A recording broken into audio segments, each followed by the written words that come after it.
వీటి రాధ వ్యవహారం ఒక్కసారిగా కలకలం రేపింది. కోస్తా జిల్లాలలో ఆ మాటకొస్తే ఉమ్మడి ఆంధ్రప్రదేశ్లో దాదాపుగా అన్ని జిల్లాల్లో కూడా వంగవీటి రంగా పేరుని మర్చిపోయేటువంటి వాళ్ళు ఉండరు. కాపు నాడు పేరుతో నాడు ఎన్టీఆర్కి వ్యతిరేకంగా మహానాడుకి తర్వాత భారీ ఎత్తున చేసినటువంటి కార్యక్రమం, ఒక ప్రభుత్వం స్వయంగా సపోర్టుగా ఉండి పార్టీ పరంగా యాక్టివిటీ చేస్తే మహానాడుకి భారీ ఎత్తున జనం వచ్చారని చెప్పుకునే కరెక్ట్గా 6 నెలల తిరక్క ముందే వచ్చినటువంటి కాపునాడుతో పైసా పెట్టుబడి లేకుండా, ఏ ప్రభుత్వ సపోర్టు లేకుండా ఒక్క పిలుపుకి, రంగా ఇచ్చినటువంటి పిలుపుకి కాపు సామాజిక వర్గానికి సంబంధించినటువంటి వాళ్ళు వర్గాలకు అతీతంగా ఒక్కటే, మున్నూరు కాపు, తూర్పు కాపు, బలిజ, ఇట్లా వివిధ వర్గాలకు సంబంధించినటువంటి కాపు సామాజిక వర్గానికి సంబంధించినటువంటి వాళ్ళు వివిధ కేటగిరీలుగా ఉన్నారు. వాళ్ళందరూ ఒక్కటై ఒక్కసారిగా రావడం అన్నటువంటిది నాడు రంగా సాధించినటువంటి విజయం. దాని ఇంపాక్టే ప్రభుత్వాన్ని గజగజలాడించింది. దాని ఇంపాక్టే ఆయన హత్య. ఆ హత్య తర్వాత జరిగినటువంటి ఎన్నికల్లో అంత పెద్ద ఎన్టీఆర్ కూడా ఓటమి చవి చూడటం. ఆ రంగా వారసుడిగా తెర మీదకి వచ్చినటువంటి వ్యక్తి రాధా. రంగా సోదరుడి పేరే రాధా. ఆ పేరే రాధాకృష్ణ కూడా పెట్టడం జరిగింది. ఇక్కడ కీలకమైనటువంటి అంశం ఏంటంటే, గతంలో వైఎస్ రాజశేఖర రెడ్డి ఆయనకి లైఫ్ ఇచ్చారు. ఓ రకంగా రాజకీయాల్లోకి రాగానే విజయవాడ తూర్పు నియోజకవర్గం నుండి పోటీ చేయడం, అడుగుపెట్టినటువంటి తొలిసారే గెలుపొందడం అన్నటువంటిది కీలకమైంది.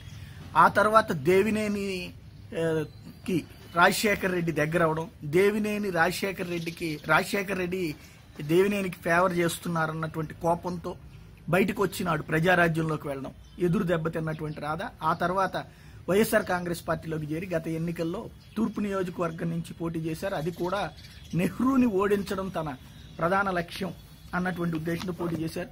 ఈ ఇద్దరి పోటీలో ఈ ఇద్దరు అటుపక్కన దేవినేని వంగవీట్ల మధ్య కాంపిటీషన్ పుణ్యం అనేసి గద్దె రామ్మోహన్ అక్కడ విజయం సాధించడం జరిగింది. ఇది గతంలో జరిగినటువంటి పరిణామాలు. ఇప్పుడు ఆ రాధాకృష్ణకి టికెట్ ఇవ్వడానికి జగన్ నిరాకరిస్తున్నారన్నటువంటి ఆగ్రహంతో రగిలినటువంటి రాధా అనుచర వర్గం పెద్ద ఎత్తున గుమికూడటం, ఆయన సోదరుడు వరుస అయ్యేటువంటి వ్యక్తి ఏమో రాజీనామాలు చేయడం పార్టీకి, దాంతోపాటుగా వరుసగా జరిగినటువంటి పరిణామాలు సీరియస్గా రాజకీయ ప్రాధాన్యాన్ని సంతరించుకున్నాయి. ఎందుకంటే కోస్తా జిల్లాలలో వంగవీటికి సంబంధించినటువంటిది ఏదన్నా చిన్న ఇష్యూ వచ్చిందంటే పబ్లిక్ అందరూ కూడా ఆసక్తిగా చూసేటువంటి క్రమం. ఆ నేపథ్యంలోనే ఏం జరిగింది అంటే, ఈ మధ్యనే నియోజకవర్గాల సమన్వయకర్తల సమావేశం విశాఖలో జరిపినటువంటి సందర్భంలో జగన్ ఆ సమావేశం తర్వాత, ఆ మీటింగ్ అయిపోయిన తర్వాత రాధాని పిలిపించుకున్నారు. రాధాకి చెప్పారు, నీ నియోజకవర్గంలో కంటే కూడా పక్కన తూర్పు నియోజకవర్గంలో ఎక్కువ ఆదరణ ఉన్నట్టు నా సర్వేలో వచ్చింది.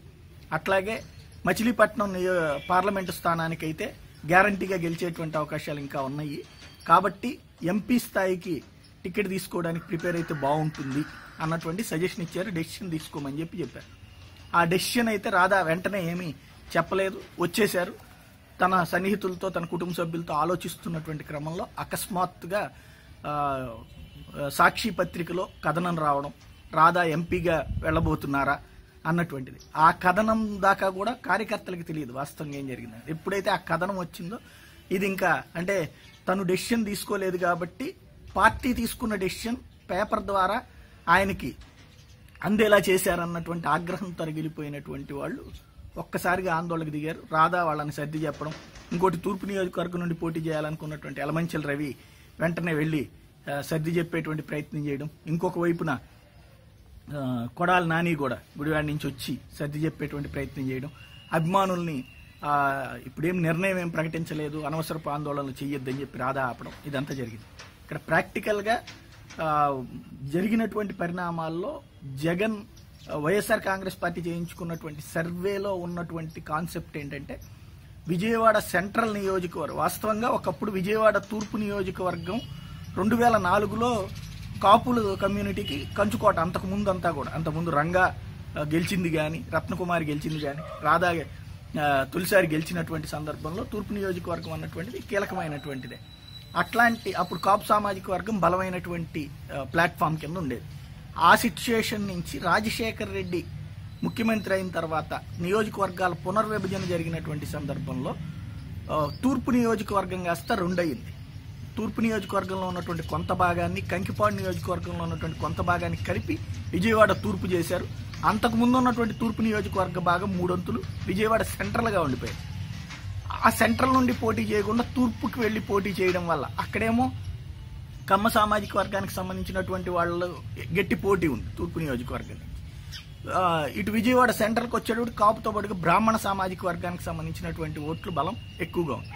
ఈ నేపథ్యంలోనే రాధా తూర్పు నియోజకవర్గానికి వెళ్ళి దెబ్బతిన్నారు. బట్ అక్కడ కనుక రాధా పోటీ చేస్తే ఖచ్చితంగా ఓవరాల్ కాపు యాంటీ కాపు అన్నటువంటి సెంటిమెంట్ అవుతుంది. ఆ విధంగా కాపు సామాజిక వర్గం అంతా పోలరైజేషన్ అవుతుంది. అవతల కమ్మ సామాజిక వర్గానికి సంబంధించినటువంటి గద్దె రామ్మోహన్కి ఇస్తారు, లేకపోతే మరొకళ్ళకి ఇస్తారు. ఆ సమయంలో కమ్మ వర్సెస్ కాపు అన్నప్పుడు కాపులంతా పోలరైజ్ అవుతారు అన్నటువంటిది జగన్ తనకు వచ్చినటువంటి సర్వేల ప్రాతిపదికగా లెక్కేసుకుని చెప్పినటువంటి అంశం.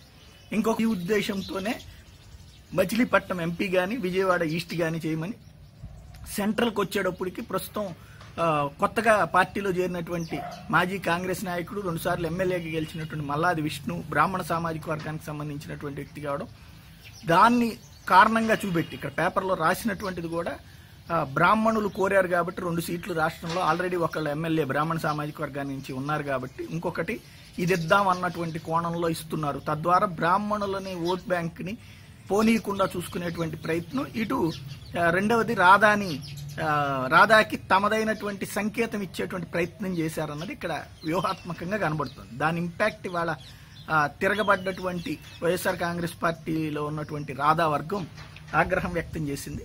ఇప్పుడు మరి రాధా తూర్పుకో లేకపోతే